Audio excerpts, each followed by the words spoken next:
Hello there. And we are live. See ya, ladies and gentlemen. You are welcome to another episode. I mean, this should actually be the third episode, yeah, of this show. See, people, yeah, it's a new show of mine, yeah, but I mean, I've been getting good, commendations about this show. I mean, my friends have been calling me right, left, and center. Sorry, who's that dumb guy? Who's that dumb guy? And I'm like, and mostly my friend Aragunguna, he says it would be nice to bring you on to our show because I have a show with Aragunguna, the Darling Claude show, and he says it would be nice to have you on that, on that show on one of the episodes we do. And I said, maybe one of these days I'll talk to Dom within the season, and he would find his way down there and join us on that show. So, I mean, lots of people like what you're doing, and I keep telling them go subscribe to his channel. You can go watch what he does. On long form. He has lots of shots content also. So, I mean, people go support Arsenal domination.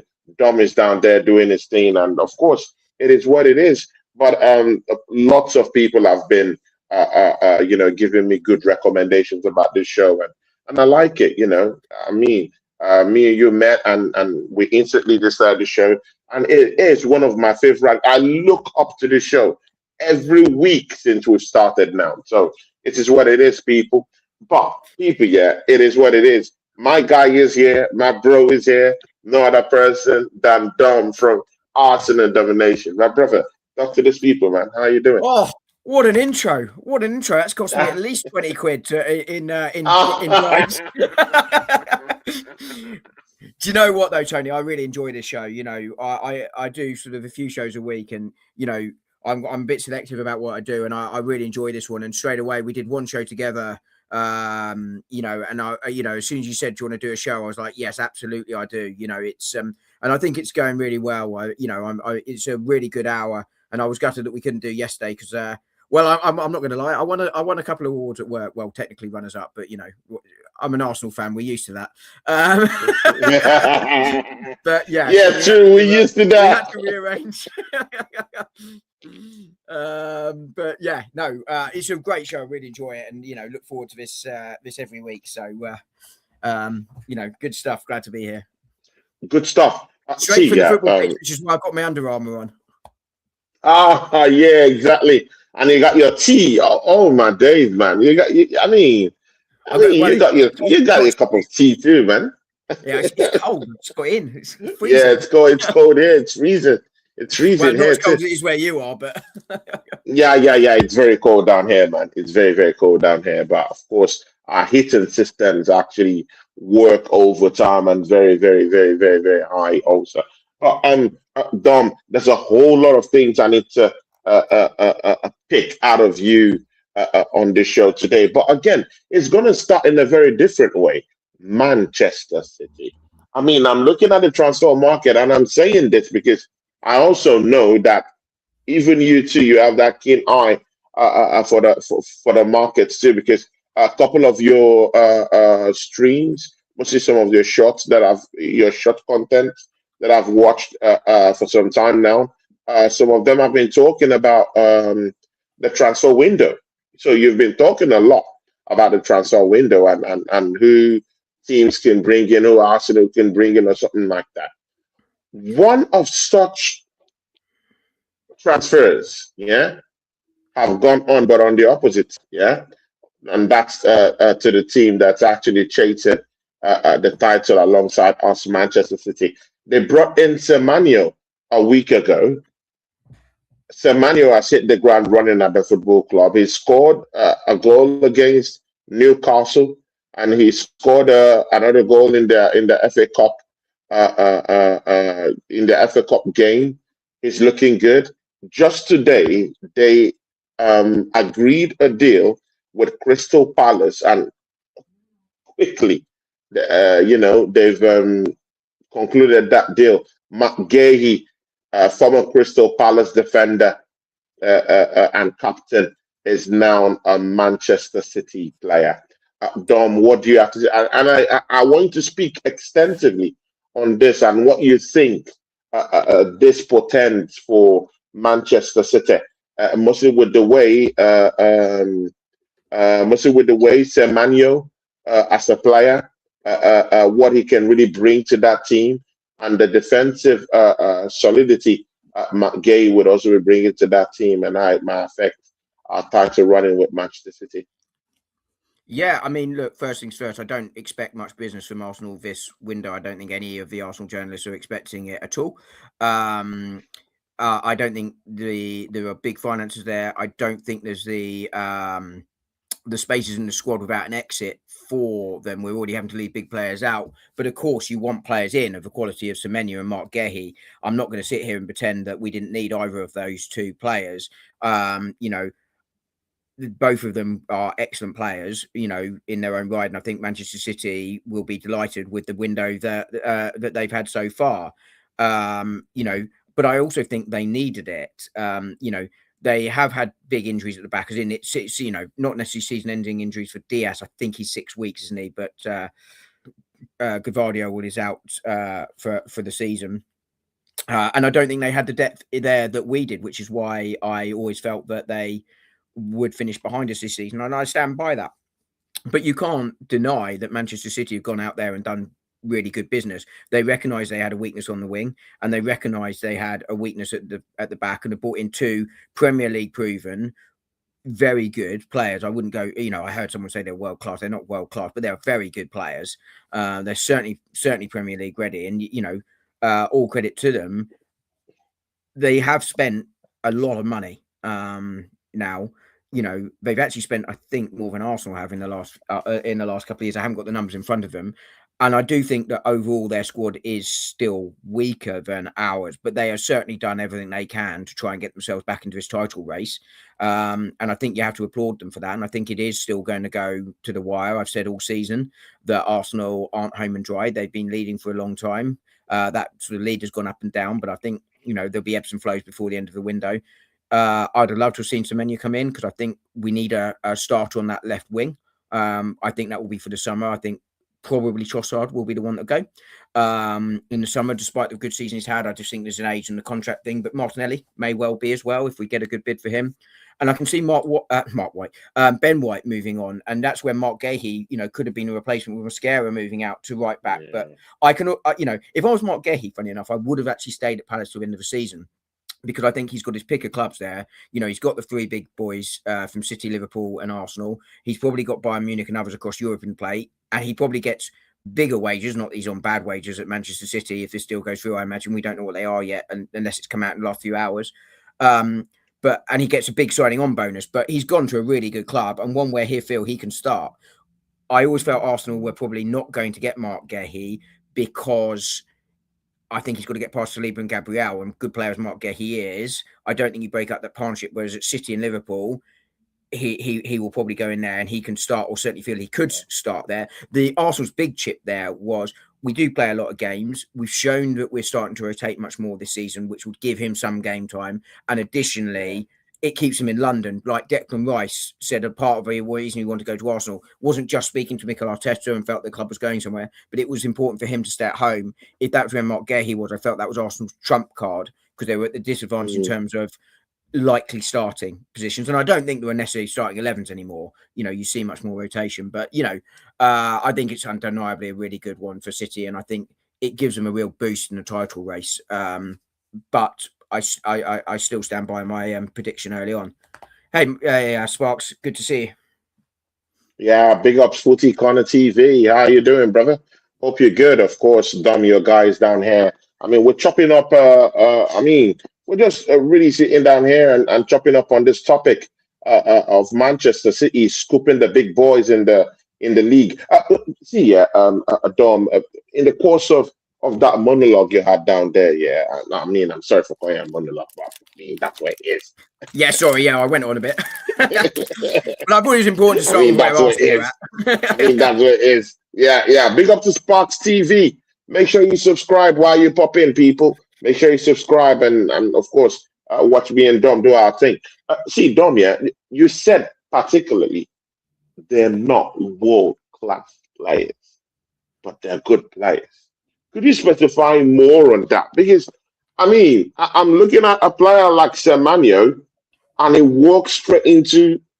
I think he walks straight into a Real Madrid team. I'm sorry. Yeah, there might be that bedding period. There might be that period where he has to, you know, kind of like acclimatize with the team. But I think he hits the ground running if he goes to Real Madrid right now. Maybe not at Barcelona right now because they have a Rafinha who is doing quite well down there. But I think I think he walks into a Real Madrid team.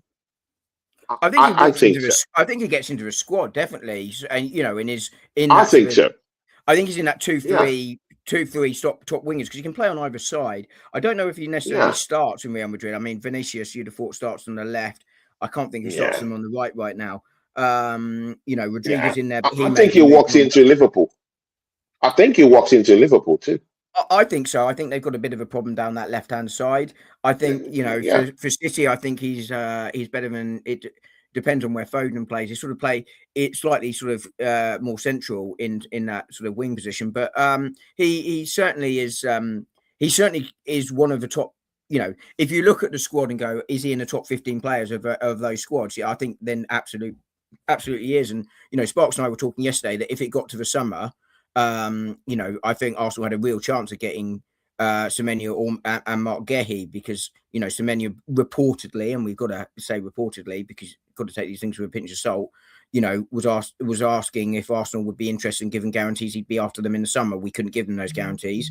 And I think Marc Guehi would have been a real good shout for us in the summer. And I think had it got to the summer, I wouldn't have been shocked to see Arsenal sign one or both of those. But obviously they had the opportunity in January and didn't want to wait, and that's their prerogative. But I agree with you. I think he goes and gets into most, if not any, club in Europe. And I think Marc Guehi isn't a million miles off that as well. But I think for me, world class is you're probably the top three players in your position in world football. And I don't think he is, but what Semenyo is, and the reason I think he's very good is his record at Bournemouth is very good. He's gone to City, hit the ground running. He can play on either flank. And he's not a one-trick pony in that attack. He's got goals. He's got assists. He can beat a man. I think he's a very good player, but I don't think either him or Guehi are world class because I don't put them in the top three, even five in their position in world football. And I think for me, that's where you got to be. But world class is subjective, but they are certainly incredibly good signings. You know, it's yeah, not good. yeah. It's not good for Arsenal that City got Especially them. Marc Guehi. I think Marc Guehi is a good defender. Hmm? I think he's a very, very, very good defender. I think he's strong. I think he commands his area very, very well. He commands the defense in Crystal Palace, and he helps them out in attack once or twice or so. You know, this season, he scored against Arsenal in the Carabao Cup quarterfinals. Where he just headed that ball straight into the net from set pieces. He's a big threat in set pieces also. So I think Gay. He works into setting big teams in the world right now. But again, it is what it is. But again, do you think this signings for Manchester City? I'm very sorry, Footy Connor. I kind of like mistakenly touched something and it just kind of like removed you, but I've changed that back. I'm sorry about that. Yeah. So big ups to you. Um, do you think that this signings, by the way, do you think it helps Manchester City in any way chase Arsenal to the core in any way? Does it galvanize the team in any way? Uh, Big up for to Josh Arsenal, Truguna. Big up to Miss Melina. Big up to all of you. what was I going to say? Does it galvanise Arsenal or City? No, no. City. Those No, two 100%, signings. 100% Does it galvanised City. galvanize them? Oh, 100%. Look, Mm. as I said at the top, you know, while I don't think they're world-class players, they're very, very good players. These are Premier League proven quality players. You know, you're absolutely right about Marc Guehi there. You know, it's a signing they definitely need. I felt they were weak at centre half in terms of depth potentially there.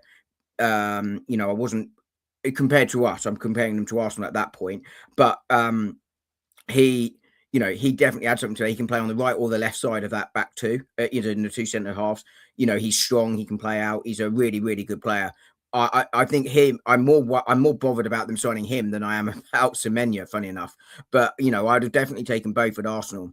But there's no way that it was going to happen till the summer, and that's why I'm gutted to find it happen in January. And it will 100% boost them. Their positions of need, their top players. Semenyo, as you said, is already hitting the ground running. I think Marc Guehi will go straight in there. This is an excellent signing for City, and as I said, I think it re-galvanised them back into the Premier League. Will it be enough to make up 6 points? Well, that's up to Arsenal, isn't it? If Arsenal keep winning, then there's not a lot City can do about it. But certainly helps them, and I think Marc Guehi provides some solidity to that back four that has looked fragile at times. It's conceded a lot of goals, silly goals that you wouldn't necessarily expect them to do. I still think they're a bit weak in the fullback areas, but he's certainly strengthened the centre of it. And if you're asking me, would I rather have a weakness at fullback or centre half? Then it's definitely at fullback, and he strengthens the centre half there. Yeah, bless up to Drew Gunners, our graphics guy. He's the one that gets all the whole graphics done on the channel. Big up to you, Drew Gunners. Big up to you, AFC. Always my brother, my guy. Big up to you, Josh Drew Gunner in the house. Footy Connor in the house. Big up to you, people. Yeah, I mean, legends in the house. Yeah, I mean, Dom. See, I've not finished with this City thing. Yeah, do you regret in any way? Is there any? I mean, when you look at Semenyo, because I remember when me and you were talking about. Big up to BBK Sports who's down here. It says love, bros. Big up to you. Welcome back to the sporting world, BBK Sports. See, Dom. Yeah, when you look at this Semenyo guy per se, yeah, do you look at him and say, you know what, yeah, Arsenal, just maybe we could have gone and, I mean, thrown a shout for him and bring him to the carpet. Because when you look at our players down the wings, yeah, that Trossard, I mean, he's doing okay. Nothing out of the ordinary, nothing out of this world. When you look at Bukayo Saka, nothing out of this world. In fact, this is one of his worst seasons at Arsenal in terms of goals scored and assists. He hardly gets the ball down to Victor Gyokeres to score goals. So, in other words, you could say there is always room for a player of the ilk of Semenyo. Do you think he is a player that got away from Arsenal's grasp? I mean, I think Trossard is having a good season. I think Saka is probably being slightly. Look, has he hit the absolute top heights he has in the last couple of seasons? No, but I still think he's having a really good season. I think statistically he has a few more assists than the numbers say because he's got some assists from some own goals. And I think he's looked dangerous at times. He's obviously coming back off that big injury last year and had another setback this year. So I think the criticism of Saka is a little bit overdone, and I'm really pleased to see that Madueke is coming in and spotting him. I think that will really help Saka in the second half of the season, getting those rests and not having to play every minute, 3 times a week, etc., etc. But I definitely think Semenyo coming in on that left-hand side, that, if you're looking at one of the big areas of upgrades you could make in this Arsenal team, you would definitely say left wing is probably the top priority, right? It would be the top place. We've got options out there. I think, Trossard, Eze and Martinelli being the obvious ones. But I think that therefore Semenyo, it is certainly, like I said, I think Arsenal had to get to the summer to get these deals done. I don't think they could afford them in January, but certainly watching them go to City is like the worst case scenario from an Arsenal perspective, because they are right now the ones that are closest to us. And Semenyo and Guehi strengthen Manchester City. I don't think there's any getting away from that. I think anyone sitting out there going that City aren't stronger for these two signings is for the bird. So definitely I think Semenyo comes in, but I don't think there's any way Arsenal could have done anything about it in January beyond giving him guarantees that they were going to sign him in the summer. Arsenal didn't. I heard he placed the call. I heard he placed the call to ask him. I heard he placed the call. Yeah, as I was saying earlier, the reports of that they are just that. But I think, Arsenal, we don't know who their top target is. I assume it's Rodrigo. I don't think that's an easy deal to do either, by the way. And I think Arsenal in some ways were right to then not give him guarantees if they can't do it. I think when you look at the values of Arsenal, despite the fact that obviously the manager doesn't always tell the truth in press conferences, and nor should he, by the way. Why give the opposition any advantage? But, mm, you know, Arsenal is a club of values and integrity. And I think, actually not giving that guarantees may hurt Arsenal in this transfer window, because they could have given the guarantees and then not done it. But I think they were, they at least had the class to say, look, we can't promise, but we are interested in you. But yeah, as I say, he strengthened City. I'd have liked to have seen him at Arsenal, but I don't think it was possible in this window. It just wasn't possible in this window. The financial outlay we had in the summer was huge. Manchester City, of course, have spent more. People don't like to mm, talk about that. They like to talk about Arsenal spend, not Manchester City mm. spend, which is more than Arsenal certainly in the last 18 months. And I think during Mikel Arteta's time, City have now spent more than us. I think we're sixth now, because Tottenham just overtook us in money spent since Mikel Arteta came to the Yeah, club. money spent. Yeah. And I'm sure City are above us. What they have done, of course, is brought some money in, which does help them with the way the financial regulations work. But of course, they've also spent lots on agent fees that don't count when you're looking at transfer spend. They count towards the financial rules, but you don't see that. You just see the transfer fee, but there are agent fees, there are wages, etc. That anyone that doesn't think Manchester City have also spent significant money in the last 4 or 5 years, and they were coming from a higher base, it's just not right. But City clearly feel they can spend the money. They're within the rules, helped by some sales, of course, but they had the money, and I just don't think Arsenal had the money. I think they probably could have got to Marc Guehi, but if it's true he's on £300,000 a week, I don't know how. He's on 300. Is he That's what worth 300 though? Is I he mean, worth 300? that's what I saw someone say in the chat. Yeah, AFC always. I haven't seen that number, to be clear. But if he is on that, and I would imagine if he's on that, that's got to be with bonuses like clean sheets and appearance bonuses all in. Then again, I think Arsenal probably struggling to do that, because that is a lot of money. That's a lot That's a of lot money. of money, bro. Yeah. I think it will hit our wage structure if we would have brought him in. It would have. Yeah. I mean, it would have. It would cost significant damage to our wage ceiling. But again, That's it is £15 what it million a is. year. That's £15 million a year on wages. Arsenal spend to wages to income ratio is quite good. It's about 55-56%. That's where you roughly want it to be. From the wages point of view, Mm, it's fine. But what it does do, though, if you then add up to the other costs, that's when you're struggling. And the reason I don't think Arsenal can afford it in January, and I know people sort of wish, of course we can, we're a rich club. That is all true. But the reason I don't think it's true that Arsenal could spend significant money, and I don't know what the number is. I was spot on last year. I'm really proud of that. I was exactly spot on, and Ornstein confirmed it. I was like, get in. But that was a bit of luck, because it's not transparent. But the reason I don't think it is because Tim Lewis was very, very cautious about the signing of Eberechi Eze in the summer, not because of a player, but because the transfer fee and the wages were taking Arsenal very close with all their other planned contract extensions they were looking at, the likes of Saka, Saliba, Odegaard. They're looking at others like that, with the projection of where they thought those wages were going to go, put Arsenal close to the UEFA rules, not the Premier League rules, UEFA rules. yeah, And UEFA therefore, rules. if you're there without an exit, I think it's very hard to see an income in. Plus, the squad is in really good shape, and everyone is talking about that. Arsenal squad is still in really good shape. Doesn't mean it can't be improved, and both of these players improve it, but someone has to go as well. And I think the left wing is the one where you could see the obvious improvement if you wanted to, but someone has to go first. And at the moment, I don't know who that is or where they go. Definitely. I mean, it is what it is. I mean, AFC always says here, it says Doku and Semenyo will give fullbacks problems. Definitely. I mean, definitely. That's for sure. But this comment here from our friend here, here today, he says, cheers, chaps. Very interesting development down at the Etihad. Credits to them. They are a serious institution. Yeah, 100% they are. They've also got 115 charges against them, but but they probably are within the rules now, right?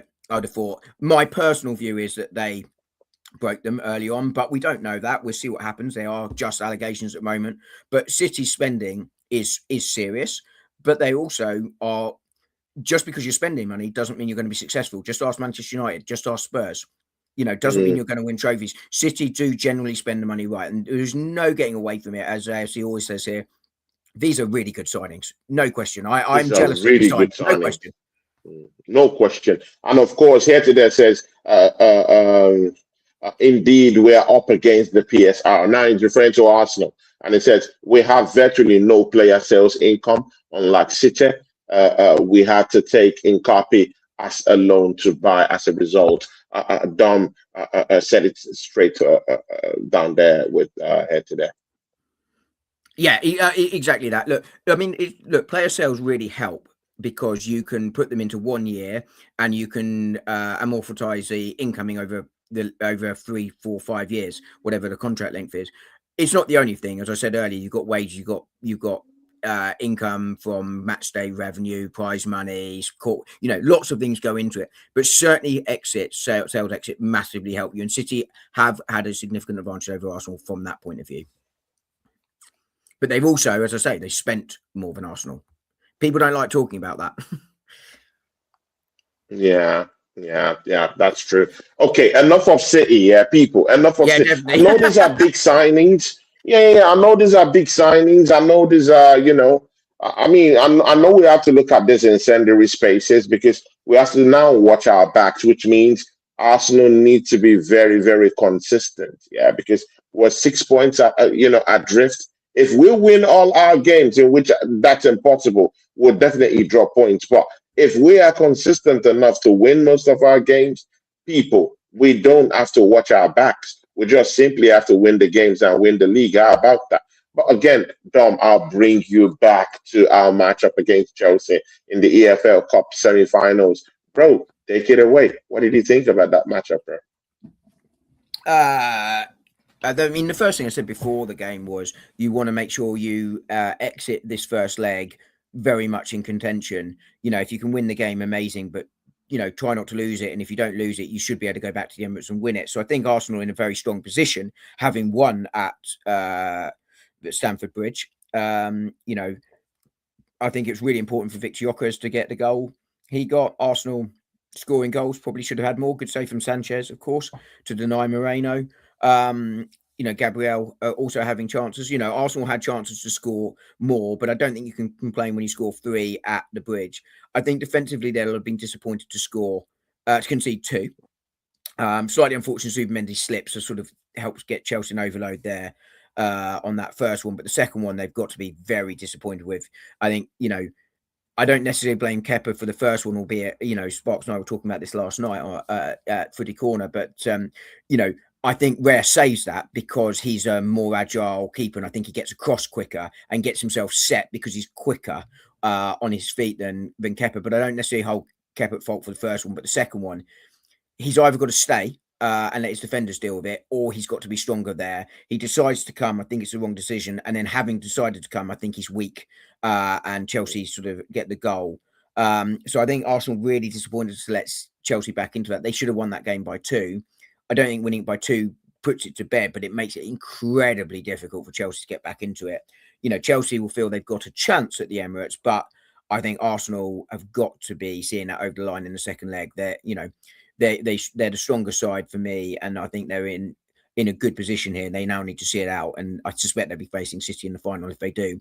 So it's one of those odd ones. You've won at the Bridge. You should be absolutely jubilant, and of course I'm pleased we won, but you can't help but feel a little bit disappointed that we've only won it by 1. I think that probably is where most Arsenal fans are right now. Yeah. What were your concerns about our gameplay defensively, though? I mean, we allowed Garnacho. Yeah. I mean, out of all players, my bro, we allowed Garnacho. Bro, come on, man. Dom, come on, man. It doesn't have to be this bad. Yeah. I mean, come on, man. Come on. I mean, if maybe it was Estavio that kind of like got the goals, I would be like, okay, yes, okay. But bro, come on, man. Well, worse players than Garnacho have scored against all us. people, bro. I mean, Dom. I was furious at that. What would you say about Arsenal conceding all these goals? Does it concern you a bit in any way? I mean, when you look at that game against Bournemouth, we conceded goals, against them, away from home. Now another game again away from home, considering against Chelsea, away from home. See, we'll go away from home, we'll be talking about the matchup later on anyway. We're going away from home down to Nottingham Forest. are you really concerned, yeah, with the spate of defensive frailties that we're really getting into these days? We don't feel comfortable, mostly getting comfortable, getting clean sheets, in games these days, mostly away from home. Dom, what are your concerns just Um, after that matchup? Look, I think, as I said, you got to be disappointed with that, and you're sort of beaten on that right hand side twice in that game at the far post there. As I say, I think the first one really is just it's a slip from Zubimendi, and I think that's what creates the overload there. I mean, the second one's a set piece. Arsenal don't concede too many from set pieces, but there is a bit of a track record of us conceding from set pieces. Mm, But it's not something I overly worry about. But no, I think defensively, I still think we are a very good unit. We are still the best defensive unit in the league, and one of, if not the best in Europe. So no, I don't worry about us defensively. I think what we have seen in recent weeks is obviously that some late goals being conceded. I think mm, a lot of that in recent weeks and months has been where we've had the chopping and changing at the back. yeah, And I think defensive units really need to be fairly set and structured. And we've sort of yeah, seen that through the history of football. You're starting to see us come away from that, not just Arsenal, but across football now, because particularly the fullbacks get rotated a little bit more because of the high octane energy levels mm, that they now require, energy which means they levels. can't go like they used to be able to. Used to be able Yeah, to pretty much put out the same back four every week, and they'd run sort of 5k. Now they're running 10, 11, 12k. Fullbacks almost like running mm, like midfielders these days. So you're starting to see yeah, some of that, and teams are adjusting to that. But I think this one doesn't overly concern me because, as I say, I think there's a slip for the first one that creates the overload. For the second one, I just think David Raya saves you that. I think he saves you both as it happens, just because of I think how. it saves you both. Yeah, I think it saves you both. and that's me saying that's me more praising Raya than criticizing Kepa. I think Kepa definitely at fault for the second one, um, but it doesn't overly worry me because I think a lot of the cause has been that um, there have been some elements of us dropping deep, but again, I think that's slightly overdone. I think that was definitely true against Wolves, in Mm, particular. That's the sort of one that really stands out for me, dropping deep. Whereas against Everton, I actually thought we were quite high, for instance, up the pitch. Chelsea, I don't think we dropped deep. What I do think we did was we lost that midfield structure a little bit when we made the changes sort of to the team. We sort of almost went 4-4-2, particularly in possession.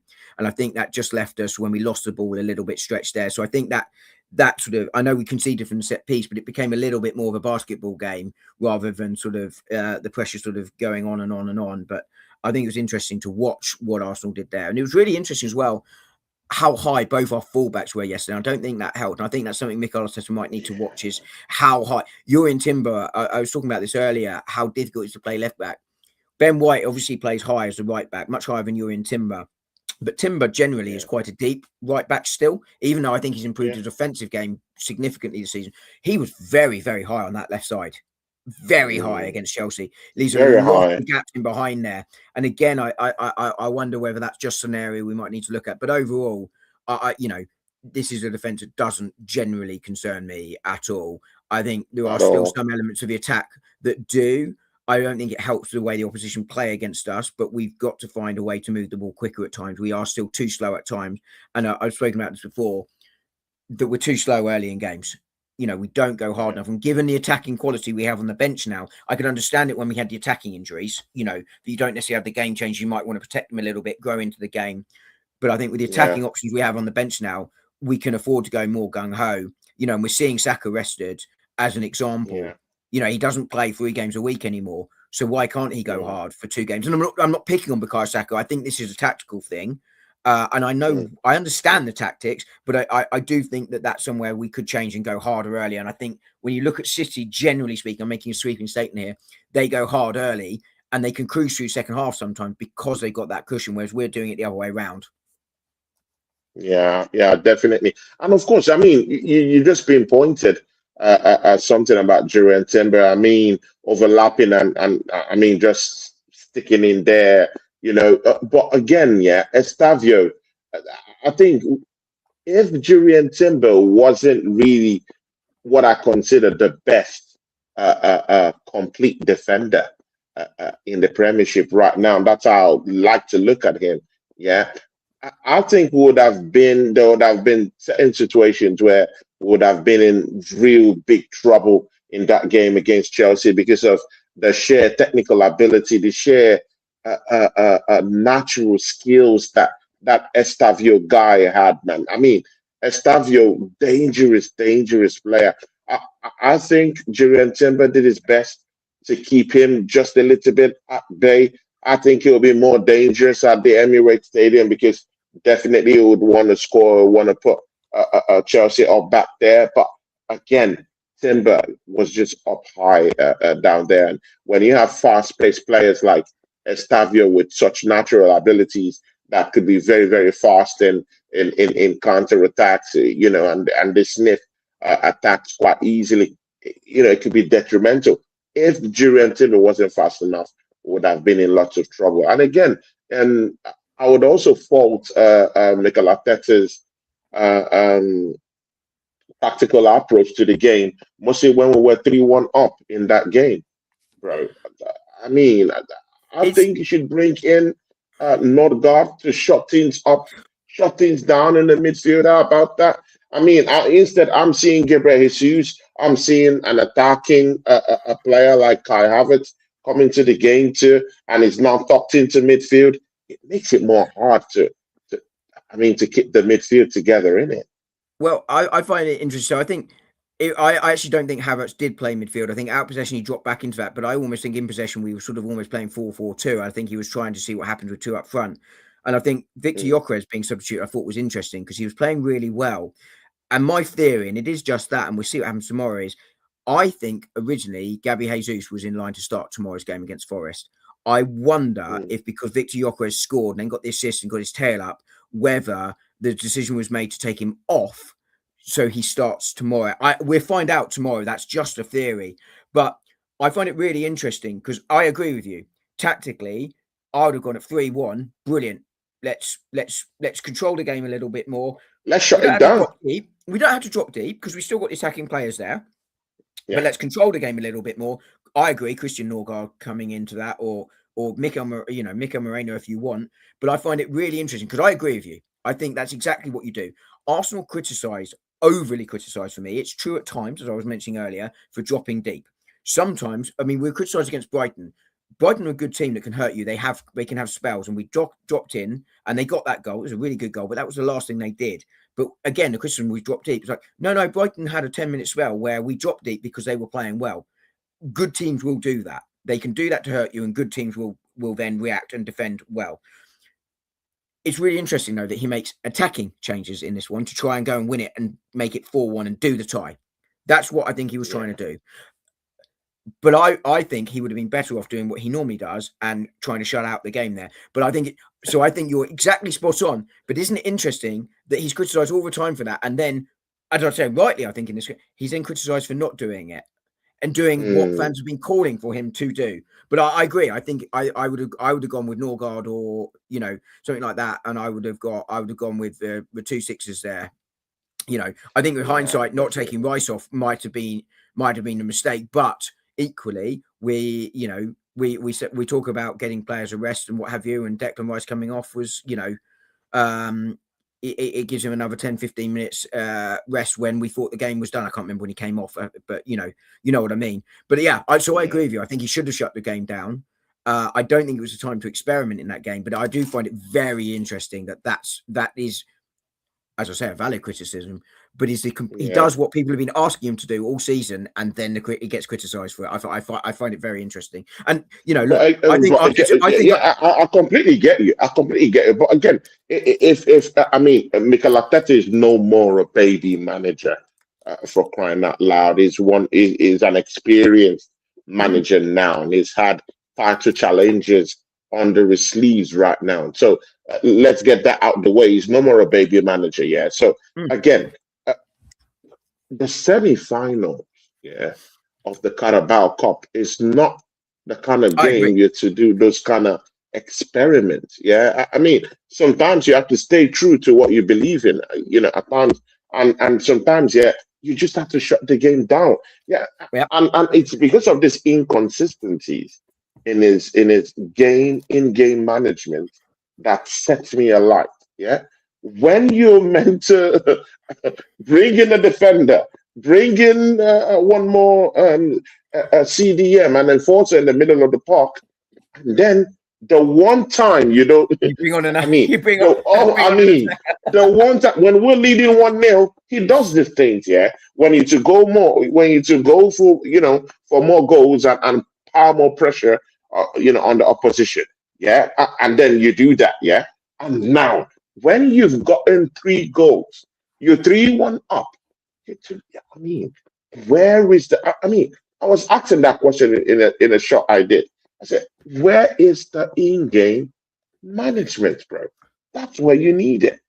Yeah, I That's mean, where you need it. I think, as I say, I think it's a very valid criticism. This one, I think Rory's right here that the time to go and try that 4-4-2 is in one of those UCL games. We've got to win one of them, but I mean, you think you're Hmm. winning carry out at home, right? Into but go and try it there. So I think Rory's absolutely right, and I think the criticism is right there. I don't think he always gets the game management wrong, and I think all managers will get their game management wrong from time to time. But I think exactly Yeah. as you've just said, he did get that one wrong there. I understood what he was trying to do, but I don't think he should have done it. It should have been exactly what you just said, whether it was Norgard or Marino, or leaving Rice on. Go and if you win that game 3-1, you've not 100% put the game to bed, but you were in an incredibly strong position. We're now just in a strong position. So I agree with you. I think it was absolutely the wrong call, and it's a justified criticism. The point I'm making is that actually people have been asking for him to attack the game in similar situations all season. He's not done it. He shut the game out, and 9 times out of 10, he comes away with the result. But the one time he doesn't do it is in the Carabao Cup semi-final. And as you say, he's not the most experienced manager in the world, but he's been around long enough now. That was an odd Hmm. decision. I agree entirely with you. Yeah. And and he's not a rookie manager, and he's not a gung ho manager either. If that was Jurgen Klopp, Kevin Keegan, someone like that, you're kind of like, well, that's Yeah. the kind of thing they do. That's the kind of thing they do. They'll shut it down. I Well, mean, no, even they even do the Pep opposite. Guardiola shut it down when he came to the Emirates after the 1-1. He said, I mean, what do I have to lose? Let me shut shit down." And he shut the game down, kept a low block, and got 1 point out of the Emirates. I mean, it is what it is when you're an Well, experienced Arnie Slot manager. did it. These are the thin lines between winning games and winning the Premiership. Yeah. Arnie Slot did it. He came in. They were very pragmatic again when he bought Liverpool. But yeah, as you say, it was an odd one, that one. Mm, But I still think we're in a very good position, and it is an odd feeling where you should be. I am really happy that we won the game, but at the same time, there yeah. is just that little tinge of what could have been. Definitely. Dom, let's go straight into Gyökeres, the second goal. I mean, Bukayo Saka had a scenario where he should have passed the ball to Gyökeres, and he decided to cut in instead.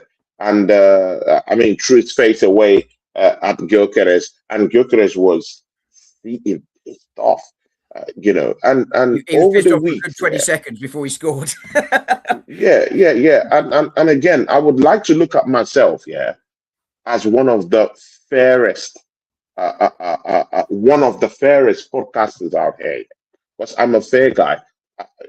I listen, I see reasons. If I'm wrong, I say I'm wrong.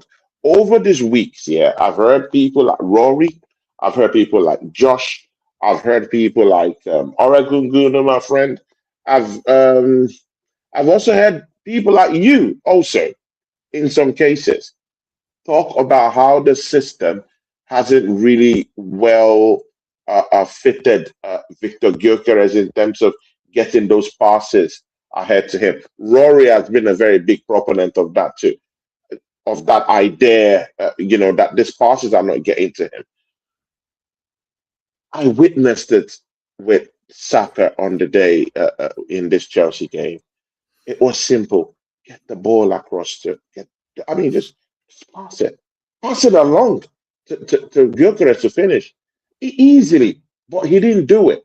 And then Ben White got the ball from Bukayo Saka, sensed that our striker was in the box, went under the arm of Sanchez, and Gyökeres is exactly, people know exactly where you want your number 9 to be, and he takes that ball in. And I mean, it's not a beautiful goal, and I'm not this kind of guy that has a knack for beautiful goals. I mean, these goals can come ugly. I don't really care, provided it get into the get into the net, yeah, and give me 3 points. That's what I want, or get me into the semi-final, into the finals of the Carabao Cup.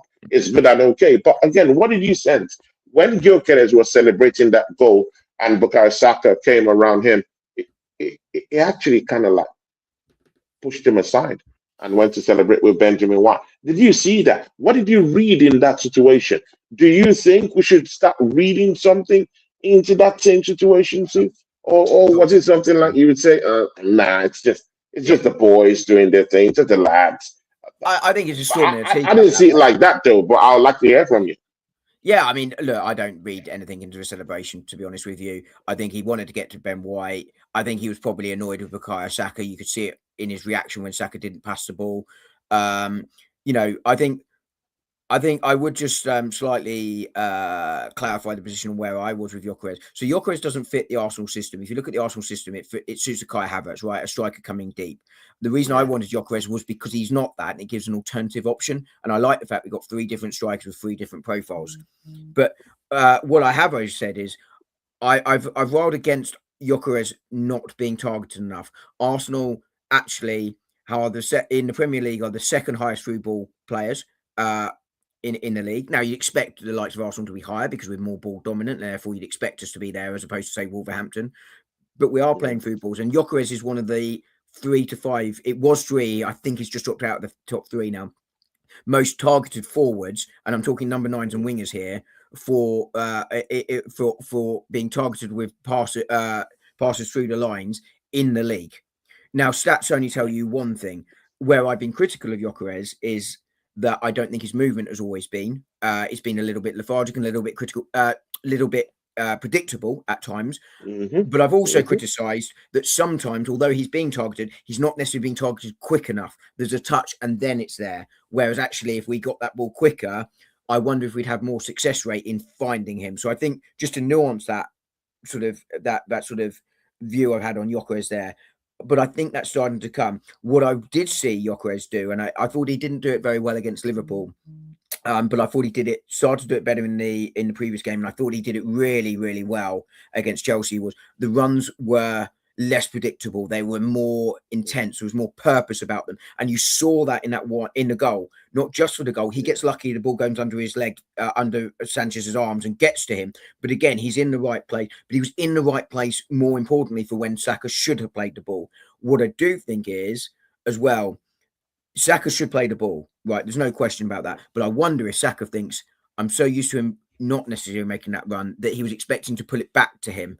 And therefore, that sort of left no limit. Now, I don't know, but Saka's a good enough player to see he's making that run. I've got to play it. Like, he doesn't need like half a minute to process it. He can process it in, a split second. So he should be playing that ball. But I thought it was a really encouraging performance. That, it is. I was really pleased with that one. That he got the goal. I think it's really important for him. Really pleased Ben White played it, but. I think there's still work for Arsenal and Gyökeres to do, but I think the signs there are more signs in recent weeks that that's starting to get there. So I think him, Havertz, and Jesus are going to have a really, really good sort of a period now where they can, interchange between them and see what they can do. So I think that's a real positive. Yeah, Dom, yeah. I mean, we're just talking about Bukayo Saka, and you know what? Yeah, I'm beginning to think that he's beginning to be put in that spotlight right now. Now, there are other things that amplifies the spotlight on him. Yeah, the recent deal that he got with bonuses and everything amounting to nearly over 400K per week, my bro.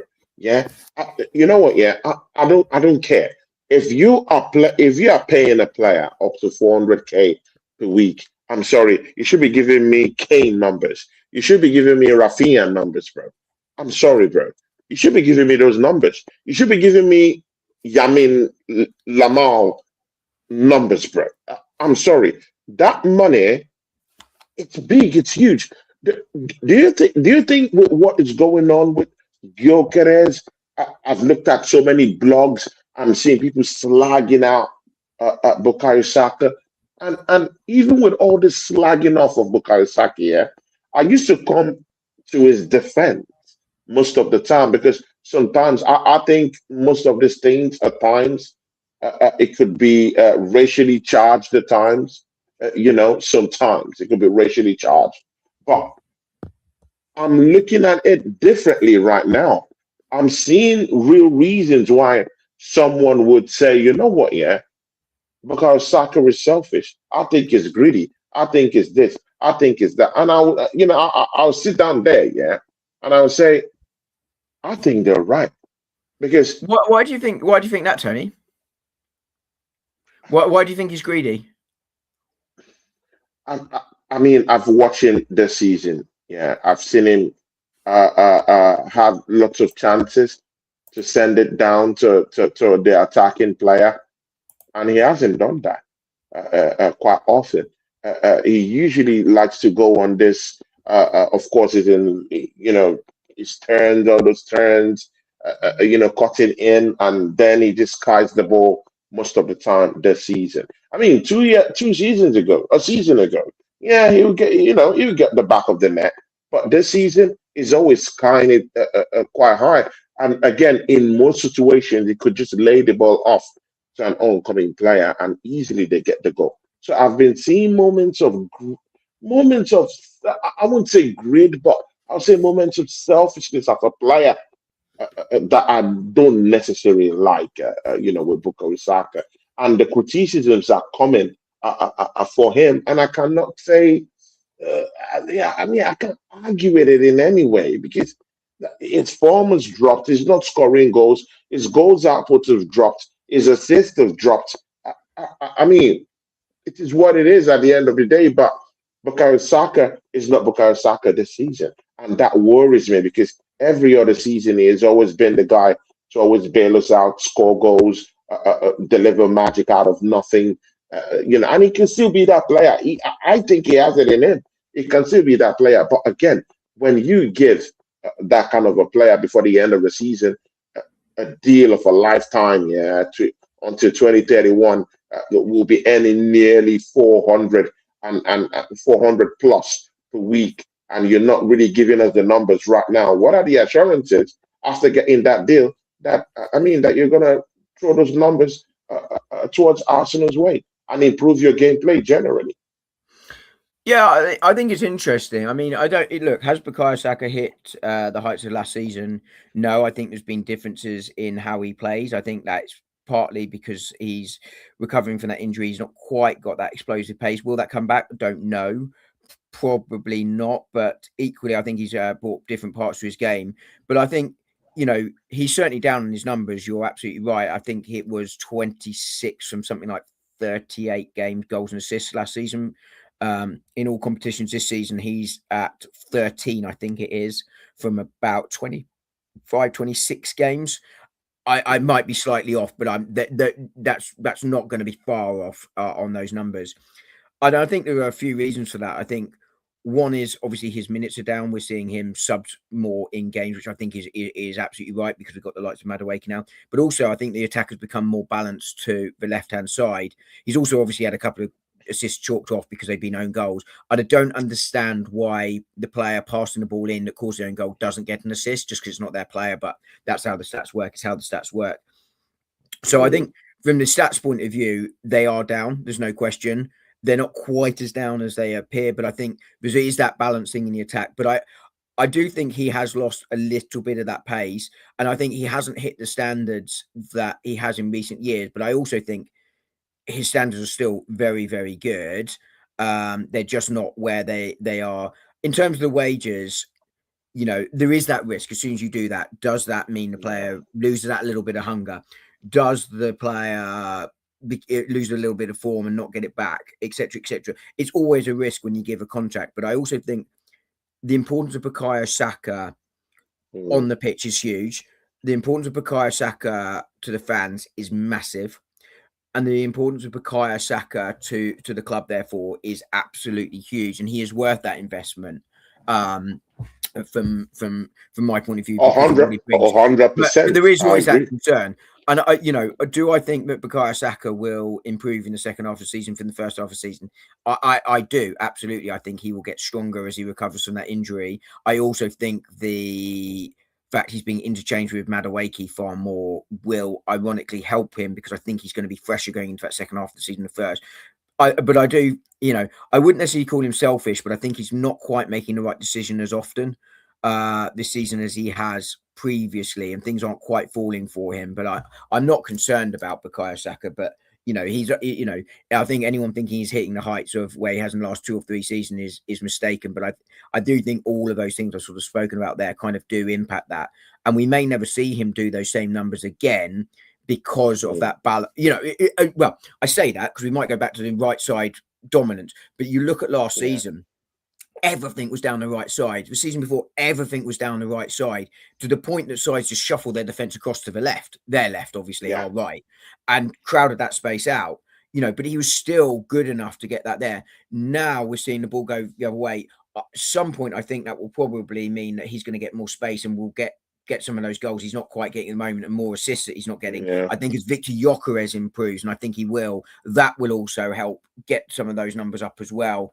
So I'm not concerned about him, but I can understand the logic there and the concern there, but I'm not concerned in terms of the long run. I just think he cares too much about his performances.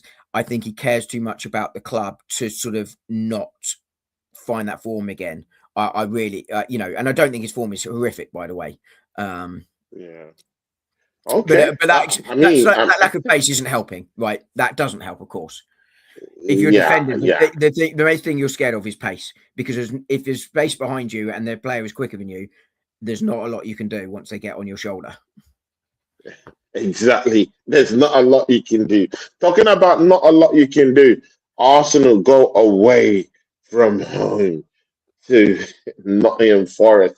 My brother, put notes about that matchup. What do you think about it? I look at it as a potential banana skin. I don't know about any other person here. I mean, you know what? Yeah, we're Arsenal fans. Yeah, when we're picking up all these points, yeah, people become a little bit relaxed. Become a little bit relaxed. We think all these games just come in and we just smash up all these teams, and it's not gonna be like that. Whether we like it or not, there are going to be games where Arsenal are going to drop points from now to the end of the season. I mean, let's come to terms with that, Dom. I mean, let's don't do this, man. Yeah, but from now to the end of the season, there definitely will be games Arsenal will drop points in. I'm very sure about that. I think this Nottingham Forest game is a potential banana skin. Not because they're on form. No, I'm just saying it's Sean Dyche football. I'm just saying that these teams somehow step up against Arsenal. It doesn't matter where they are in the grand scheme of things in the table. I look at a team like Bournemouth right now that's battling. They're actually facing relegation waters. They're several steps away from relegation waters, and they stepped up against Arsenal at home. But again, not many teams have actually scored them lots of goals at home, though. I should admit that. But again, they made it more difficult for Arsenal to actually monster anything in that game when we went down there to the Vitality Stadium. Throw that all away. And again, we considered 2 goals in that matchup, by the way. Throw that all away if that doesn't really concern you, yeah? Away from home, we've considered to Chelsea. Away from home, we've considered to Portsmouth. That, of course, a championship side definitely. Languishing in the bottom of the championship table. But again, with the inconsistency we have at the back, with Sangare coming back from the AFCON competition, with Morgan Gibbs White fast-paced runner. Kid can hit you in the counter-attack, fast player. They have Jesus, who's also a very fast-paced player. Likes to, he always liked to press seriously. If you ever thought that Evan Nielsen was the cost of Gabriel, kind of like just under pressure, passing that ball down to his own 18-yard box, hoping to find someone, maybe Saliba or anyone who was intending to get that pass to. Think again, because Jesus is the more faster, more technically gifted, naturally gifted player, very fast with his pressing game. He's going to be in the hunt also.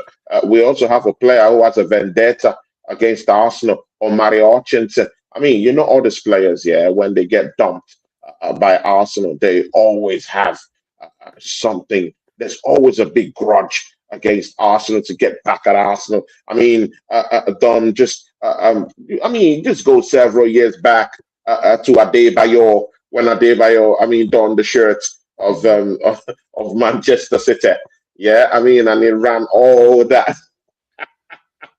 Ran all that. Oh my days, bro!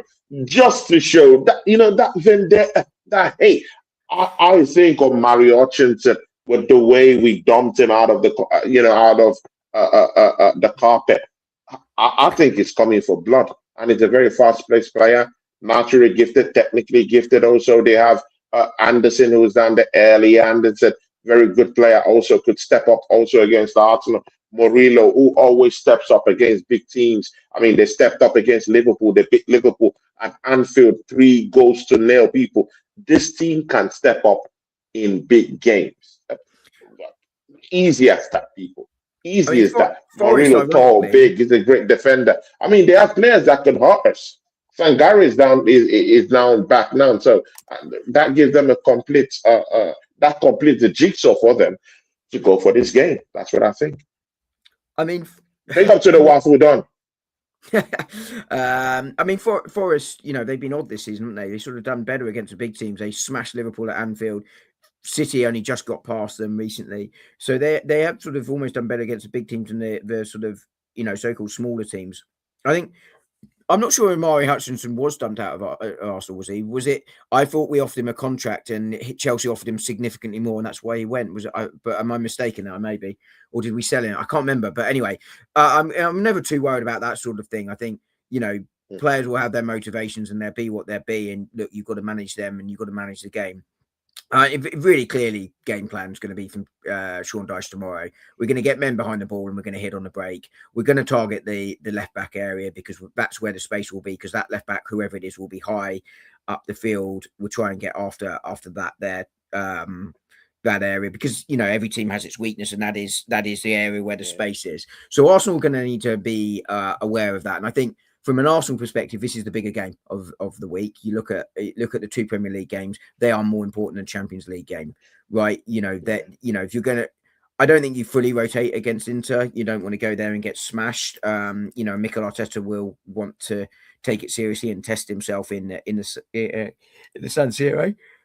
I think it's a San Siro still. I know that they're looking at a new stadium, but so I think Arsenal will go strong tomorrow. But that's what Forest are going to go and do. And look, the City ground has been difficult for us in recent years. It's not been the happiest of hunting grounds. But mostly for Mikel Arteta, though. Yeah, exactly. He's lost there 3 times. Yeah, including in the FA Cup. Where we went there. But yeah, it's not been a happy hunting ground. But I do think that Arsenal will take this seriously tomorrow. I think they're going to go. Of course, they're going to take it seriously. But to your point, at some point, Arsenal will slip up against one of these teams between now and the end of the season. Every season, you will drop points in a game that you shouldn't drop points. Every team does. And I'm sure there'll be a collective meltdown when we do it. But every team does it. And it's incredibly disappointing, incredibly frustrating when you do it. We damn nearly did it against Wolves. I thought we were terrible against Wolves. My issue with it, had we drawn, we didn't draw, we won, and we must remember that. My issue with had we drawn against Wolves wasn't necessarily drawing against Wolves. It was the way we performed in that game. But I can't see us losing tomorrow at the City ground. I do think we'll win that game tomorrow. I'm expecting us to win the game. I'm predicting us to win the game. and I think we will win the game because I think we know that's the serious game. We also was just something What's your different. Dom, I'm sorry. What's That's your all right. assurances that we're going to win that game tomorrow? Well, I there's mean, no you're assurance. playing against the Sean Dodge team that has perfected the act on how to stifle Arsenal's attack. It will keep a low block. It will keep a mid block. Usually a low block. It would hit us on a counter attack. And I mean, in this team, he has fast-paced players that can run in that counter attack and catch us in transitions. I mean, what's giving you this kind of a full bro? You're going on full chest on this one, bro. Yeah, I mean, I do think. I'm just saying. I'm just saying. Yeah, you're right. I mean, look, I do expect us, and I do think we win. But you're also right that at some point, someone somewhere will beat us when they shouldn't, and it could well be tomorrow. So you don't know for sure. But I think Arsenal are aware of the threat Forest are going to face. I think Arsenal know that they can rotate a bit against Inter Milan, and I think Arsenal mentality this season is different. Not that they didn't want to win in previous seasons, but I think there's more of a know-how about it. There's more experience in this squad. I spoke about Chelsea early in the season, how they really reminded me of Arsenal's first two title pushes, where the squad and experience wasn't there to go toe-to-toe with City. I think while we haven't got the experience of winning trophies yet, I do think that we are in a position now where we understand what is required to do it, even though we haven't done it yet. And that first one's always hard. But I think that makes games like this more comfortable than they would have been a couple of years ago. I also think that Arsenal have been experienced in the low block now for a lot longer, because teams have started to play it for, since that first title charge. And I also think that we've got, let's say we go Odegaard, Trossard, Saka, Gyökeres tomorrow. Let's say it's 0-0, 70 minutes in. Well, suddenly that front four, can become Jesus or Havertz. It can become Madueke. It can become Eza. It can become Wanyeri. It can become Martinelli. Lots of options in there to try and change the game from that perspective. And I think, Forest is. If Forest take the lead, they will feel much more comfortable. Again, we've seen Arsenal go behind, most recently against Portsmouth. Okay, it's a championship, so you expect to come back. But, we went behind at Bournemouth, a side that haven't conceded a lot of goals at home, by the way. They conceded 6 goals at home in the league before we went there and scored 3. And yet we were like, no. I mean, it was a horror error, by the way, from Gabriel, but it was just that. It was an error. But what happened? We went there and went, no, sod this. We're good enough. You score. We're going to go and score 2. Arsenal felt they were good enough to go there and score more. And I think that is what gives you the confidence going there. But you are right. At some point, and we've got a lot of games against the lower sides, as it were, in the league. The lower sides now. In the back half of the season, we've got the harder sides at home and the easier sides. And I'm being very simplistic, and I don't mean to be derogatory to other teams there. Away from home, and at some point there will be a slip up because it's the Premier League. It's too strong a league. But to Sparks' point here, Forest I don't think will go down because I think the bottom 3 are too far adrift. But they are in a relegation battle. It's why they hired Sean Dyche. But we all know how Sean Dyche will play, and of course that is an advantage for Arsenal. But what they can't do is overcommit and leave themselves stretched, because otherwise someone like Callum Hudson-Odoi will hit you on the break with that speed, and I'm just using him as an example. It will hit you on the break that speed. But I think Arsenal will win that game tomorrow. And again, to Sparks' point, if we could get a favour from United at lunchtime, that would be ideal. Could you imagine going into that game with a 6-point lead still? I mean, Arsenal Dom, always looking for favours from this team. Dom, see, I mean, you have to come to the reality, that we would have to define our own way this season. Well, that's what I was just saying. This favours, it won't come. These favours won't come. Even if it will come sparingly. It's not going to come in so profusely like we think it will come, because City is none in the hunt. I think they won't drop more points. I think it's going to be a big hunt right now. They fortified their team. They've rejuvenated the team. I think the goals Emmanuel is scoring right now would reverberate around the team. It will cause an uproar. Cherky would now be looking at Emmanuel and say, "Oh, this Jesus just came into the football club and is scoring goals. He want to improve. Doku want to improve. They want to start scoring. They still have Haaland who's down there. So there's that big pressure coming up from those areas. And again, Footy Corner, you said Forest are in the relegation battle. That's exactly what I fear. That is exactly. I mean, probably you using that as as an intended a pun, to caricature where Forest really is. But these are the teams that Arsenal technically used to drop points against. I don't fear these games against the top four, the top six. I fear this long drawn night away from home to Nottingham Forest, in Northumberland against Newcastle. Fortunately enough for us, we've gone to Newcastle. We've been to all these loggerhead zones. We have to meet them back at home. I completely get that. But again, you're looking down at Forest, teams like Forest, just because they're in a relegation battle. Think again. Look at what happened with Wolves. Wolves came. Look at the kind of game they gave to us. Yeah, that's a relegation battling team.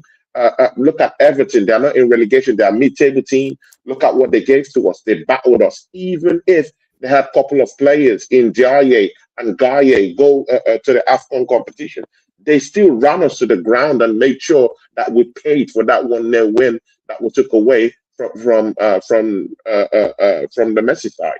Yeah, so it is what it is. This relegation bound teams or these mid-table teams, they know how to step their game up against Arsenal. And again, my brother, Footy Corner, don't forget what Nottingham Forest did to Manchester City. They really stepped up against Manchester City, gave them a very big game when they played them a couple of weeks ago. I mean, City barely, escaped out of that stadium with a win. So I mean, when you look at these teams, to you might laugh at it. Oh, okay, they're in a relegation team, but bro, technically it's not usually what you sort of call. And again, when Arsenal comes to play, magically these teams they all step up. Wolves stepped up. I think most all these teams they all step up against us. Burnley they stepped up against us. I mean, it is what it is. Yeah, I think they step up against other teams too, right? Because you're scrapping down there, and the Sean Dyche. Oh God, put my teeth in. Sean Dyche side will always scrap, right? They will always scrap. They will make it hard, and it goes to the point we were saying earlier that at some point Arsenal will drop points to one of these teams, probably away from home, because it's the Premier League. So it's not going to be easy. But I think the point that I and Sparks are agreeing on here is the fact that actually Arsenal have the options now. They have the mentality. They have that. Yeah. I agree with you. And that gives you a lot. That gives me a lot more confidence going there. But it doesn't mean it's going to be easy. It doesn't mean that Forest are going to roll over and have their belly tickled, because you saw how he came out after the FA Cup at the weekend, right? He was furious. His reaction was, I gave players in the squad a chance and they let me down. If you're a Forest player, whether you're a starter or I'm being very simplistic in here, whether you're a starter or backup, and I don't think football's necessarily as black and white as that anymore. There is no way you are not putting in a shift against Arsenal after you saw his reaction from the last game.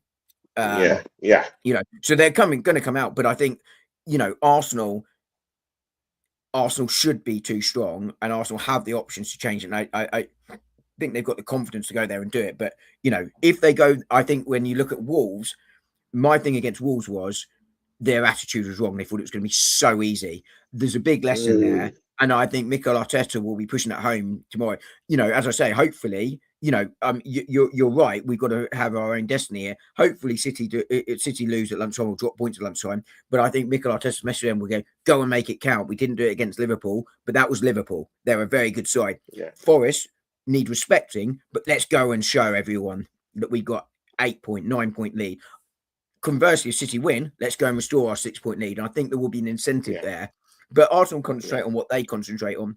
But I think hopefully we're taking a lesson from that Wolves game, because I don't think we've underestimated teams since then. But against Everton, while we might have only won that 1-0, we were so dominant in that game. I said after the Everton game, I felt we were going to absolutely hammer someone. And we did against Villa. I didn't expect to be against Villa. But you could sort of you said that. Yeah. But I think this will be a relatively tight game tomorrow. I think it's crucial Arsenal score first tomorrow. But equally, I'm not going to lose my mind if we don't, because I've seen us do it against Portsmouth. I've seen us do it against Bournemouth, where the team hasn't panicked at all.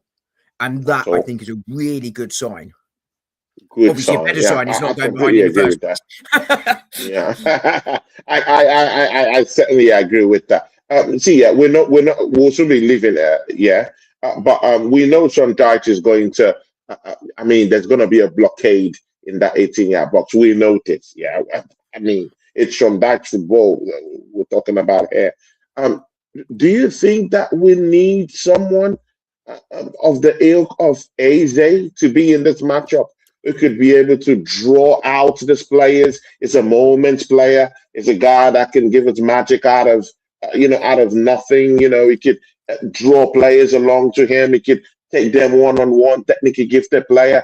Do you think this is one of those kind of matches where we would have to ditch Bukayo Saka to the bench and bring in someone like Madueke who could actually encroach into enemy territory, cause chaos in that box, draw the players around to him, while Victor Gyokeres is kind of like holding off those center halves and causing big problems against big monstrous defenders down there like Murillo and the likes of them. It's opened up the play for other attacking assets to just get into the 18-yard box and have a shot at goal. What do you think about that, though?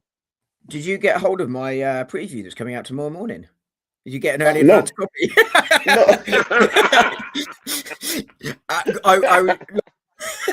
I laugh because I don't expect many changes. I think I said that a few moments ago. I think there'll be a possible change in the back four. I would be concerned about Ben White playing again in this one. I know you could rest him against Inter, but I don't want to see both right backs playing again because I think Timber's played a lot of minutes while Ben White's been out, and I don't want to see Ben White play. I think you've got to probably shift Timber to right back and then do Ben White in Inter Milan, and Miles Lewis-Skelly play the other two. That is a risk because Miles Lewis-Skelly struggled a bit this season. Not a surprise, still a young lad, etc., etc. But I think that's one of the changes. I think the other change, or possibly two changes, would be possibly one of the wingers. But I think this is very much a Trossard game, unless Ezra plays out on the left. I think it's not a Martinelli game because, as you say, there's going to be no space. And I think you need the trickery of a Trossard or an Ezra. But He's just coming out of a hat trick. Remember that. He's just coming out of a hat trick. He is. Why should we stifle players just coming out of big form, Dom? I mean, he just came out from scoring a hat trick, bro. Yeah, but from that game against Portsmouth. He didn't start against Chelsea, but I look at Forest. He didn't start against Chelsea. Why can't this be his game? Because, well, I'll tell you for why. So I think this is a Trossard or Eza game on the left because Forest are going to. Martinelli's game is space direct running, right? Now there is a time and space for there is the argument that you can run a back four and try and create something from there, but for me, I think this is a Trossard or Eza with the clever play, try and open up space that way on the left-hand side. But I think Inter Milan, I think that's a Martinelli game. So I think this is a question of both are in good form, relatively speaking. Trossard was relatively quiet, but not terrible against Chelsea. But, this season he's been in good form. I think you make the right player for the right game. And I think Trossard is a Forest game, and I think Martinelli is an Inter game, and that's the way around I do it. But I think there's a potential change on one of the wings. If it's Trossard that plays, you could go Madueke for Saka on the other side. But I think the one I would change in the centre would be, I think Martin Odegaard's press, you could argue against Forest is going to be vital, but Forest don't tend to play out too much. Inter Milan will.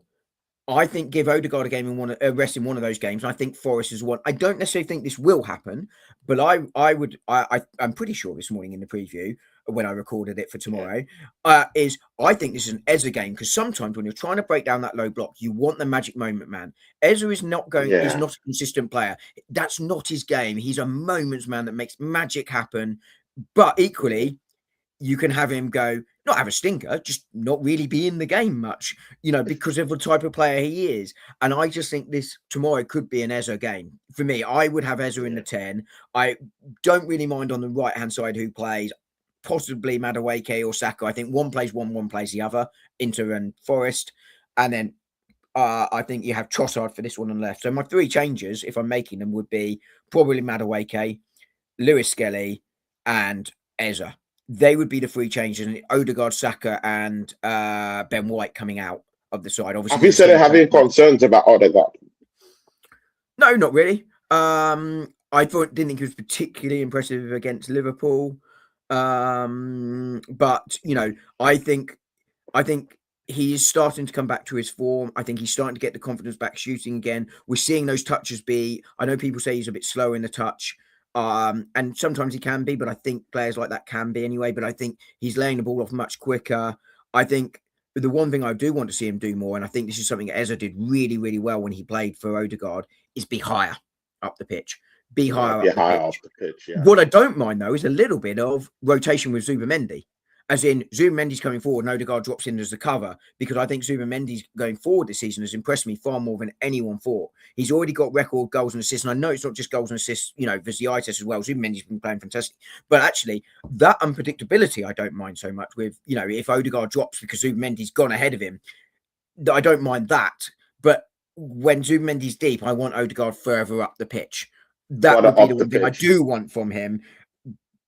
Odegaard not got back to the form of, say, 2 years ago, but I think Odegaard is certainly recovering from his injury well. He's starting to find that the confidence and the form again. I think it's coming back. We'll see. He's got to show it over the second half of the season, but I'm not necessarily concerned.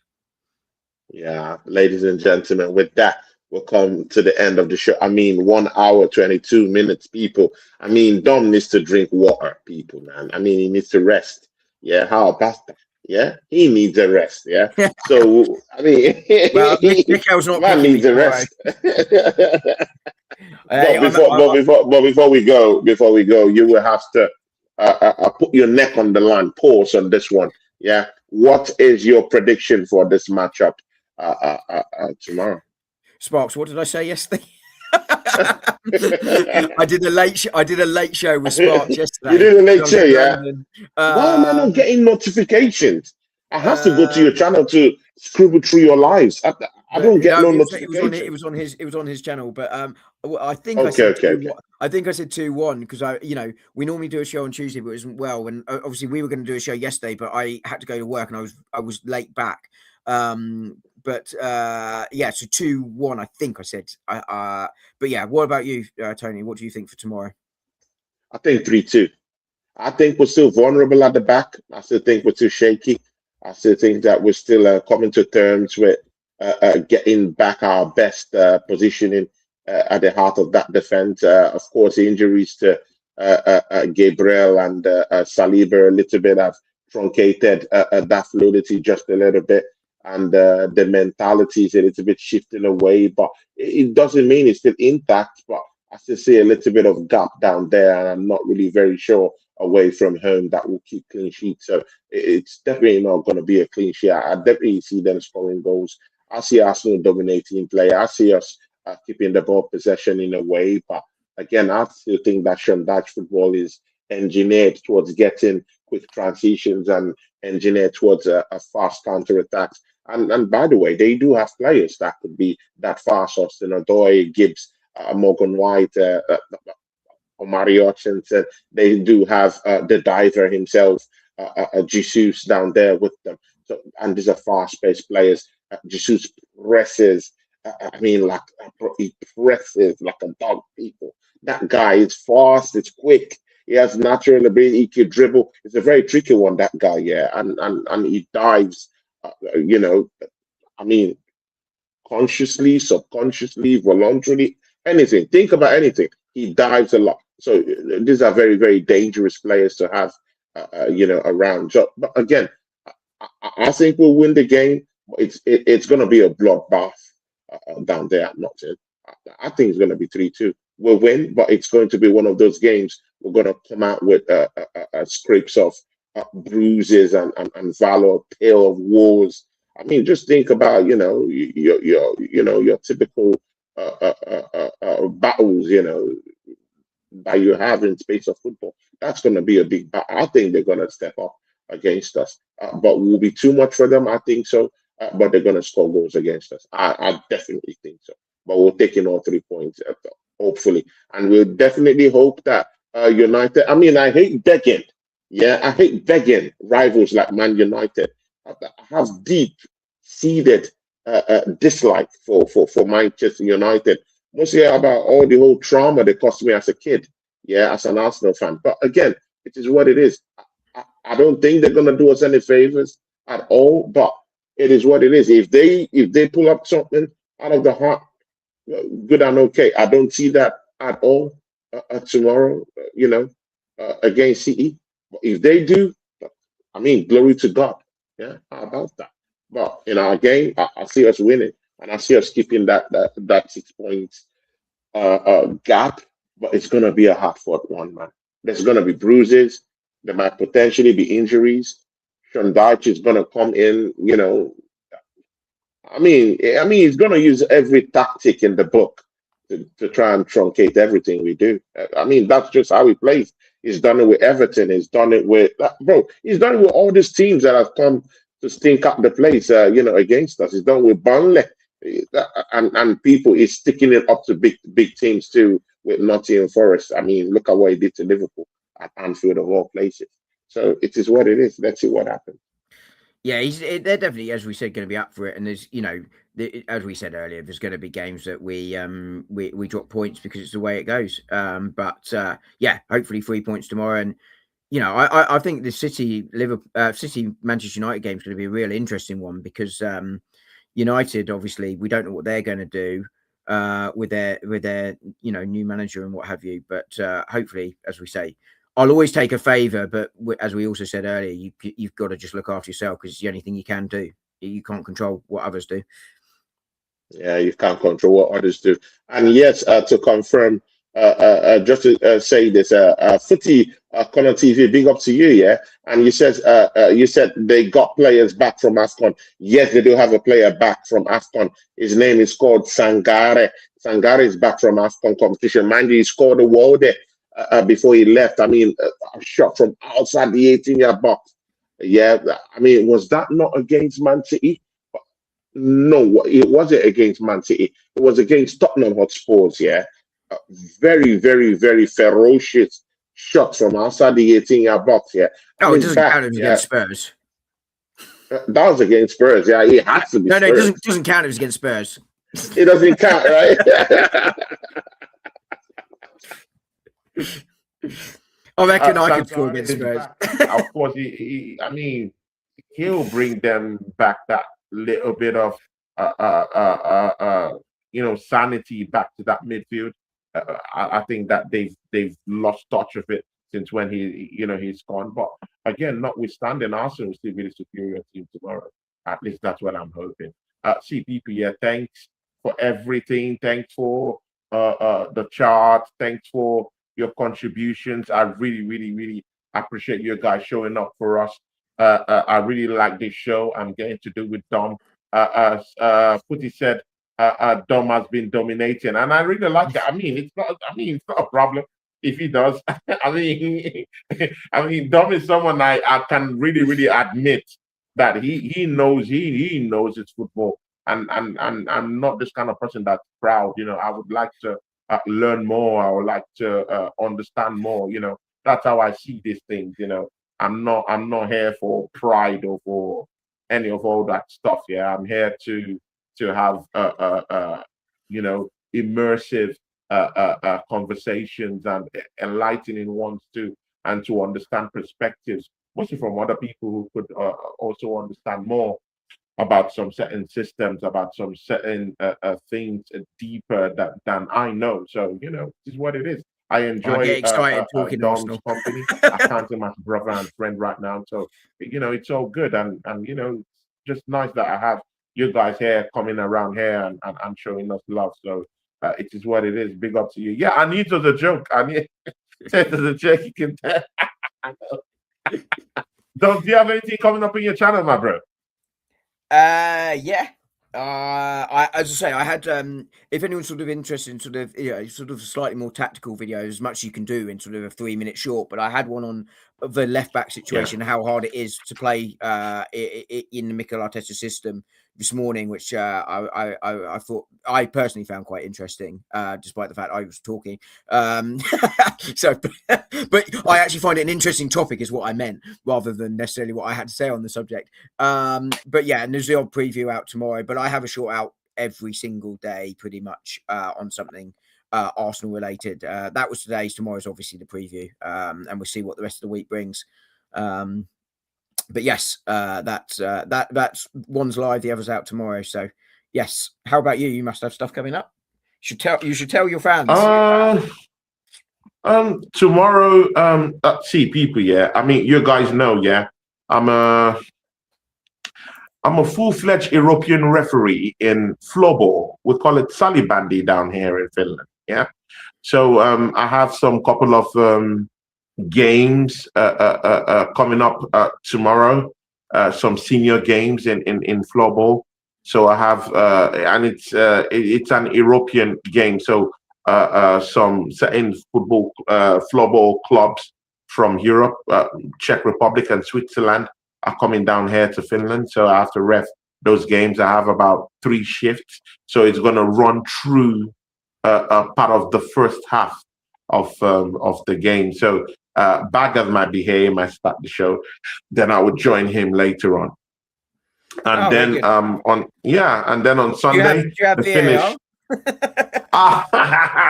Yeah, we do have VAR, but that's for more advanced games. For more advanced games like World Championship, European Championships in floorball, we do have that. The Finnish football season is slowly coming back, so there will be lots of games coming up, and of course I won't be doing lots of shows. I'll only pick some certain kind of shows. Definitely me and Dom show will be part of that show that I'll be picking, definitely, because people like it. People have probably called me and told me, hey man, I like that new show you're doing with Dom, and I really like this show. So yeah, I'm having a bit of very soon this referee games will come in thick and fast, but it is what it is. I will still do some certain kind of shows with you people, my people. Big ups. Flob. What do you say? Flob lob. I'm trying to work out what you were saying. Yeah, floorball. It's floorball, yeah. But in Finnish, it's called salibandy. Can you say that? Salibandy? Did you say that? Salibandy. Salibandy. It's Finnish. It's Finnish, actually. It's Finnish language. I can do Swedish for 8. I can do that. Orta. It's actually a very popular sport in Sweden too. Actually, it originated from Sweden and spread across Europe. There's some couple of clubs in London and in Nottingham that actually play floorball and have competitions with in floorball. So they're pretty popular sports in the Nordics anyway. So yeah, definitely. And then during the summer, of course, full-fledged football season for me. But again, it's okay. I will still do shows down here. So it is what it is. Big up to you, Dom. Thanks for giving me your time. And of course, Kai says it's like ice hockey, but different rules. Yeah, something like that. You don't have an ice skate. It's done on a hard court, and the players are not on like aluminium blades. It's the underneath it's rubber, not this slashy kind of blades they have in ice hockey, and slightly different rules anyway. So the kind of fouls we have in ice hockey are not allowed in floorball. So different set of rules anyway. Footy says sounds like you're talking about the flower pot men. That was a good one. Footy, that was a good one. I like that one. That was a good one. That was a good one. And of course, Kai says, Tony, you had to say Nottingham. Yeah, exactly. Rory says, bless. Big up to Rory. Rory, our brother. Hopefully, I'm praying I could be able to join you on your show one of these Mondays. These Mondays are very, very tight to me, but let's see what we can do, bro. But definitely we're going to see in the Champions League, I'm sure of that, with our brother Josh. From me and my brother Dom, we are out, people. Catch you guys next week when we come back, people. See you soon.